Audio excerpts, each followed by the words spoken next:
সংসদীয় আসন পুনর্বহালের দাবিতে হোমনা মেঘনাকে একসঙ্গে রাখতে নির্বাচন কমিশনের সামনে বিক্ষোভ করেন স্থানীয় জনগণ ও রাজনৈতিক দলের নেতারা। বর্তমানে হোমনা ও মেঘনা উপজেলা নিয়ে কুমিল্লা 2 আসন থাকলেও নির্বাচন কমিশনের সীমানা পুনর্নির্ধারণের খসড়া অনুযায়ী হোমনার সঙ্গে তিতাস উপজেলাকে অন্তর্ভুক্ত করা হয়।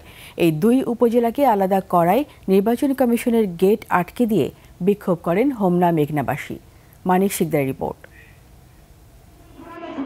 টাইলক্স টয়লেট ক্লিনার, যার অ্যান্টিব্যাকটেরিয়াল এজেন্ট টয়লেটের কোনায় কোনায় পৌঁছে 99% জীবাণু ধ্বংস করে। ত্রয়োদশ জাতীয় সংসদ নির্বাচনকে সামনে রেখে দেশের 300টি সংসদীয় আসনের মধ্যে 39টির সীমানায় পরিবর্তন এনে খসড়া প্রকাশ করে নির্বাচন কমিশন। এর মধ্যে কুমিল্লার 11টি সংসদীয় আসনের মধ্যে 5টি আসনের বড় পরিবর্তন এসেছে। এর প্রতিবাদে রাজনৈতিক নেতাকর্মী ও সাধারণ মানুষ নির্বাচন কমিশন গেটে বিক্ষোভ করেন। হোমনা ও মেঘনা উপজেলার রাজনৈতিক দলগুলোর নেতাকর্মী ও ভোটারদের দাবি, সীমানা পুনর্নির্ধারণের ফলে আর্থসামাজিক উন্নয়নে ব্যাঘাত ঘটবে। হোমনা মেঘনা এক থাকলে আমাদের জন্য সুবিধা।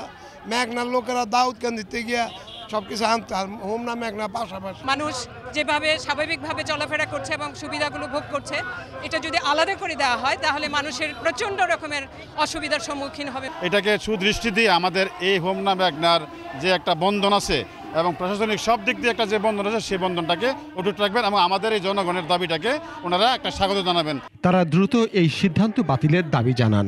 আমি নির্বাচন কমিশনের সামনে আহ্বান করতেছি, আপনারা এই খসড়া বাতিল করে আপনারা পুনরায় রায় দিয়ে হোমনা মেঘনাকে আপনারা নির্বাচন কমিশনার ঘোষণা দিবেন। কুমিল্লা 1 সংসদীয় আসনটিতে বর্তমানে জেলার দাউদকান্দি ও তিতাস উপজেলা অন্তর্ভুক্ত থাকলেও নির্বাচন কমিশনের খসড়ায় দাউদকান্দি ও মেঘনা উপজেলা নিয়ে কুমিল্লা 1 আসন প্রস্তাব করা হয়েছে। এই আসন থেকে তিতাস উপজেলাকে সরিয়ে সেখানে যুক্ত করা হয়েছে মেঘনাকে। কুমিল্লা 2 আসন বর্তমানে হোমনা ও মেঘনা উপজেলা নিয়ে থাকলেও খসড়া অনুযায়ী সেখানে হোমনার সঙ্গে তিতাস উপজেলাকে অন্তর্ভুক্ত করা হয়েছে। মানিক শিকদার, 21 টেলিভিশন, ঢাকা।